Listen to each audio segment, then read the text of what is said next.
أعوذ بالله من الشيطان الرجيم بسم الله الرحمن الرحيم ثم الصلاة والسلام على رسول الله وعلى آله وأصحابه الأخيار أما بعد السلام عليكم ورحمة الله وبركاته. We are all welcome once again to our دروس البلاغة lessons.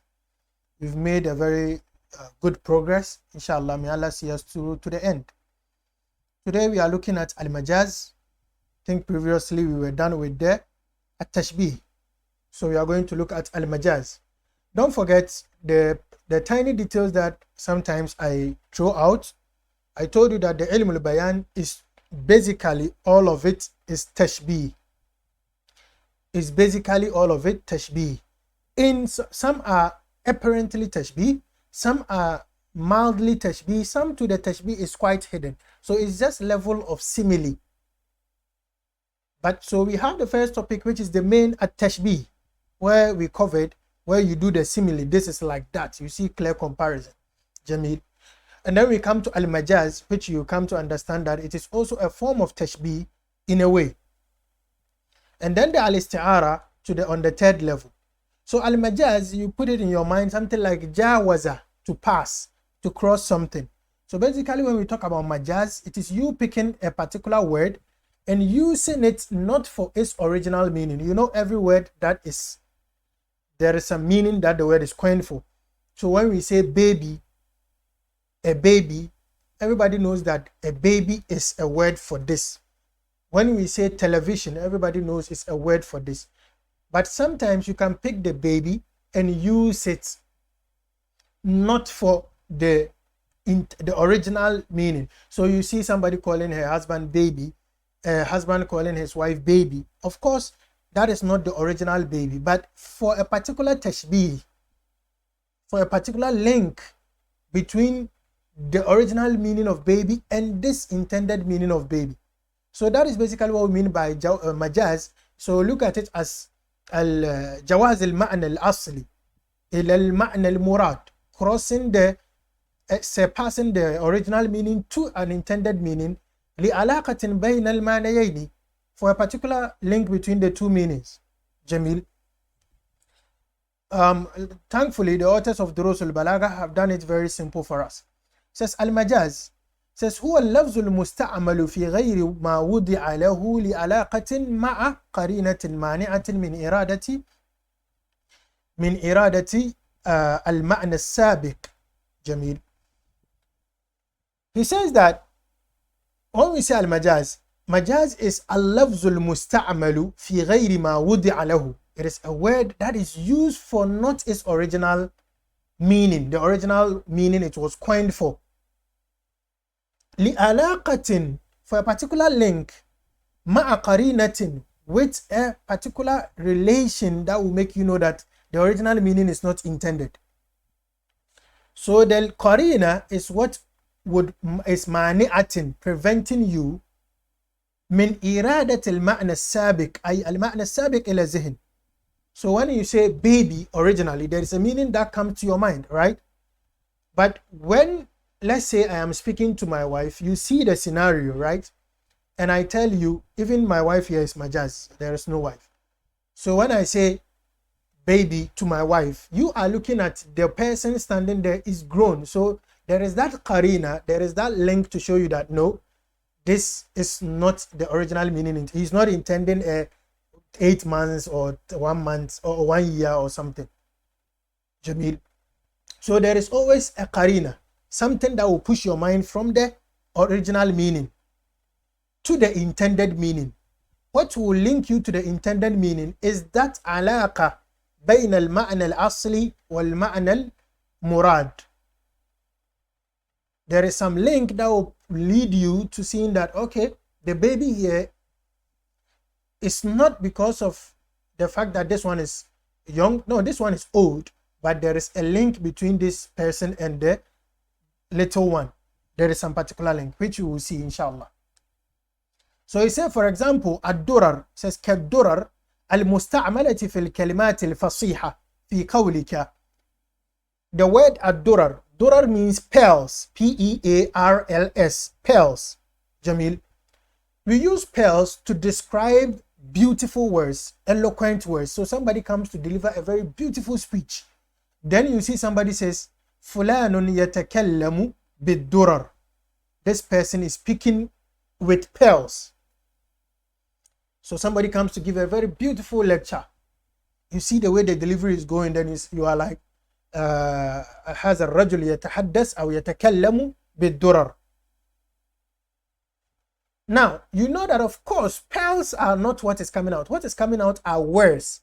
So what is he doing? He's comparing the words that the words emanating from the speaker's mouth to pearls. So let's break it down. Even before we read the bayan, what is the qarina here that is pushing your mind away from the pearls, that is the jewels, the beautiful stones and all that? What will push your mind from that? The fact that the one saying fulanun yatakallam bid-durar is not intending pearls. He's intending beautiful words. Because pearls are not spoken. So you see the yatakallamu. The moment you see yatakallamu bi, you know that of course one cannot speak pearls. It is just tashbih bain al-pearls أو بين الدرر والكلمات الجميلة. Jamil. That is the qarina that would give you the direction to the meaning intended. And what is the link between durar and then the al-kalimatul jamila? Because durar are beautiful. Pearls are beautiful. They sparkle. Likewise, beautiful words, they are beautiful. They also catch attention. So that is the wajhu shaba baynahuma. Says فَإِنَّهَا مُسْتَعْمَلَةٌ فِي غَيْرِ مَا وُدِعَتْ لَهُ. The durar here, يتكلم بالدرر. Durar wasn't originally coined to be used for words. Jamil. إذ قد وضعت في الأصل للآلي الحقيقية. Originally, the pearls were coined. Ad-durar was coined for real pearls. Al-la'ali means pearls, precious objects. La'ali. The singular of it is the lu'un. Jamil. That is what durar was coined for. It says ثم نُكِلت إلى الكلمات الفصيحة لعلاقة المشابهة بينهما في الحسن. Then the meaning the durar was extended to beautiful words due to the link between them of similarity, the similarity of beauty between the two. It says والذي يمنع من إرادة المعنى الحقيقي. What the qarina that prevents us from getting the original meaning of durar is the yatakallam. If I say, oh, في يد هذا الرجل الدرر, then you will be thinking the original meaning of durar. The man has pearls in his hands. But the moment I say يتكلم بالدرر, he's speaking with pearls. Then of course you know that it's not the precious stones and all that. It is, I'm just comparing his words to the beauty of the pearls, the precious stones. Jamil. And then also we have al-asabi' al-musta'amala fil anamil. Al-asabi', when we say asabi is the plural of usbu, finger. So like this is usbu. Each one of them is usbu. Like this. Each one is usbu. The plural is asabi', like this. Anamil is the tip here. I don't know if I have the English meaning now. Anamil is the tip of the finger. That is the plural. The anamil is the plural of unmula. Jamil. So here, again, in the Quran we read, يَجْعَلُونَ أَصَابِعَهُمْ فِي آذَانِهِمْ. يَجْعَلُونَ أَصَابِعَهُمْ. They put their fingers in their ears. And of course, you know that they are not putting the finger in the ear. What goes into the ear is the unmula. Jamil.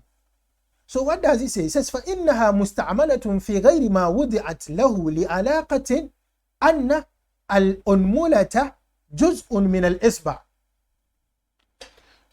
The intended, the part of the hand that goes into the ear is the unmula. But the fingers were mentioned. What is the alaqa here? The alaqa is that the isba is the al-kullu and the unmula is the juz'ul kulli. So At times we use the kullu to represent the juzu. At times we use juzu to represent kullu. Just like a member of a family can represent the family. Likewise, the whole family can go to represent a member of the family. So we have alaqatul juz'iyya, al-alaqatul juz'iyya, and then we have al-alaqatul kulliyya. Jamil, which we will come to as we break it down in pieces, inshallah. But then here, يَجْعَلُونَ أَصَابِعَهُمْ فِي آذَانِهِمْ يعني أنملة أناملهم في آذانهم. But then asabi is used for the alaka that is between them, which is the unmula being the juz'un min al-isba. فَاسْتُعْمِلَ الْكُلُّ فِي الْجُزْء. So the whole was used for the part. وَقَرِينَةُ ذَلِكَ أَنَّهُ لَا يُمْكِنُ جَعْلُ الْأَصَابِعِ بِتَمَامِهَا فِي الْآذَانِ. And the qarina here is that you yourself, when you look at it, you know that the isba as a whole or the asabi cannot be put into the ear. لا يمكن هذا. And so right when you look at it, you know that there is majaz here, and the qarina here is the fact that it is impossible to put the finger there. So it is the unmula that is intended, and the alaqa baynahuma is alaqa al-kullu yahullu mahalla al-juz'. Jamil. And then he says وَالْمَجَازُ إن كانت علاقته المشابهة بين المعنى المجازي والمعنى الحقيقي كما في المثال الأول يسمى استعارة، وإلا فمجاز مرسل كما في المثال الثاني. Now the majaz also, it breaks down into parts. Majaz will break us down into isti'ara and majaz mursal. So the first one we did the the tashbih, then we did the majaz. Majaz breaks down into two parts like this. We have isti'ara and then we have the majaz mursal. And the majaz mursal, we'll be learning a lot of alakat there. Jamil. So he's saying that when the majaz, the alaka, the relationship between the word you've used and the intended meaning, so the original meaning of the word and the intended meaning, the relationship between them is tashbih. Just like the durar with the al-kalimatul fasiha or jamila. It is the tashbih, the simile between them, that is the beauty. So this one looks like this in terms of beauty. Pearls looks like beautiful words in terms of beauty. So this is tashbih, right? Just like you say, ra'aytul asada ala al-mimbari yaz'aru. Right? I saw a lion on the pulpit roaring. You see, you are comparing the imam, the khatib, you are comparing him to a lion, and you are comparing the way he's speaking as if he's roaring. Here you use the lion to represent the imam because of the shabah between them, because the imam is expressing some kind of vigor and all that. So you are doing tashbih. See here the alaka is tashbih, mushabaha. So when the majaz, the relationship between the al-ma'na al-murad and the al-ma'na al-asli, yani al-ma'na al-majazi and then al-ma'na al-hakiki, the relationship between them is al-mushabaha, simile. Then we call it isti'ara. Then we say, oh, this is isti'ara. Isti'ara is basically borrowing. So it's like you borrow a word to use it for another. Just like I said, ra'aytul asada ala al-mimbar yaz'aru. Yani, I saw a lion on the pulpit. Here I've borrowed the word lion for the imam. Jamil. Wa illa, if the alaka is not mushabaha, then there is any other alaka, like the one we just saw, the alakatul juz'iyya, alakatul kulliyya, and there are other alakat, bi'itibari ma yakun, bi'itibari ma kana, bi'itibari kaza. There are a lot of them under majaz mursal, which we will see. And these things, they open up our minds to understand text, to appreciate text. They are very important. Now, when somebody doesn't know this text, they are too direct, they are rigid in dealing with words. They see a line and they are like, why is he saying this? So just imagine me saying, Ra'aytul asada ala al-mimbar yaz'ar. Somebody who is bereft of any idea of Balāgha will go like, why are you comparing the great imam like this with a lion? Why are you serious? A lion is an animal. Because the person is bereft. يعني يجهل هذا العلم. Jamil. So if the alaka, like we saw with the onmula and then all that, like we will see again, atul yatama amwalahum, the time that you are supposed to give the yatim, the orphan, their money is when they've reached bulug, sinil bulug. And at that point, the person is not called yatim. Yatim is somebody that has lost their parents and they are not of age yet. They are not at the age of puberty yet. That is yatim. But the age where you give them their money, they have already crossed the age of describing them as yatim. So when the Quran says atul yatama amwalahum, the yatama here is majaz. Bi'itibari ma kan, considering what the person was. So you see all that in details. Such ones are called majaz mursal. So you know when to say this is isti'ara, this is majaz isti'ara, this is majaz mursal. You are supposed to know all that, inshallah. Inshallah, in our next we are going to be breaking them down, looking at the isti'ara and on and on and on, inshallah. Anything confusing, kindly draw my attention. Let's clarify, inshallah. Let's all get a very good understanding of this science. Till we meet again, have a very good Arabic time. Assalamu alaikum wa rahmatullahi wa barakatuh.